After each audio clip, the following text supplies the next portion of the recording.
আজকে রান্নাটা আমি সর্ষের তেলে করবো। সর্ষের তেলে শুকনো লঙ্কা চিড়ে ফোড়ন দিয়েছি, এখানে আছে পাঁচফোড়ন। ফোড়নটা ভাজা হয়ে গেছে, কম আছে ফোড়নটা ভেজেছি, তাহলে গন্ধটা খুব ভালো হয়, পড়ে না। এবার আমি আলু কেটে রেখেছি, আলুটা দিয়ে দিয়েছি। এবারে দিচ্ছি ছোটো ছোটো করে কেটে রাখা ওলকপি। যারা ওলকপি ভালোবাসেন না তারা একবার এই রেসিপিটা করে দেখবেন, খুব ভালো লাগে। এখন ওলকপির সময়, আর নরম বেশ ভালো কচি ওলকপি পাওয়া যায়, করে দেখবেন খুব ভালো লাগে। আর যে ওলকপিগুলো ভেতরটা শক্ত হয়ে গেছে সেইটা দিয়ে অত ভালো লাগবে না। এবার আলু আর ওলকপি আমি একটু ফোড়ন আর তেলের সঙ্গে নাড়াচাড়া করে নিচ্ছি। ওলকপি যেহেতু পরিমাণে কমে না, তাই এতটা নুন এখন দিলাম। আর যদি দরকার মনে করি পরে আবার দেবো।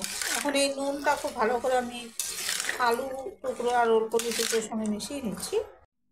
এবার আবার আমি ঢাকা দিয়ে দেবো। এই যে জলটা বেরিয়েছে নুন দেওয়ার জন্য, যে আমি নুন দিয়ে ঢাকা দিয়ে দিয়েছিলাম, এই যে জলটা বেরিয়েছে, এই যে দেখা যাচ্ছে।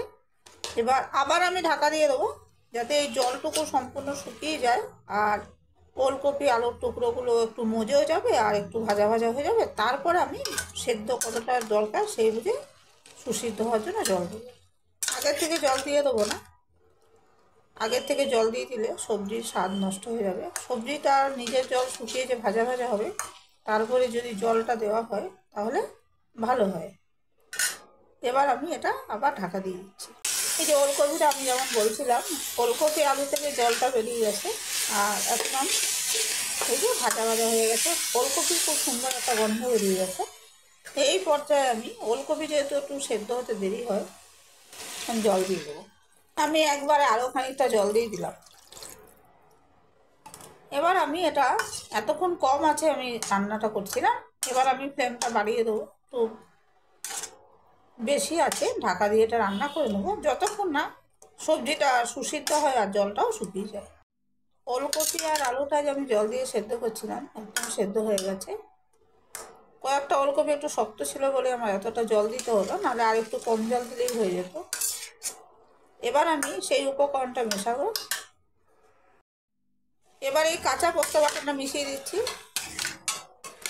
আর একটা উপকরণ মেশানো বাকি আছে। যারা ওলকপির পোস্ত খাননি, অন্য রকম পোস্ত খেয়েছেন, করে দেখবেন ভালো লাগবে। ভালো করে মিশিয়ে নিয়ে আমি ফিরে আসছি।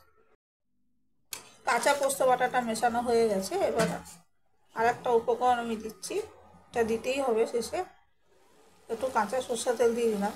এবার কাঁচা সরষের তেলটা আমি ভালো করে মিশিয়ে নিচ্ছি।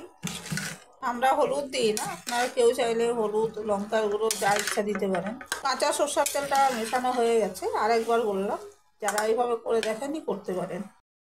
ভিডিওটি দেখার জন্য সবাইকে অসংখ্য ধন্যবাদ। আর একবার করে দেখবেন, খুব একটা খারাপ লাগে না।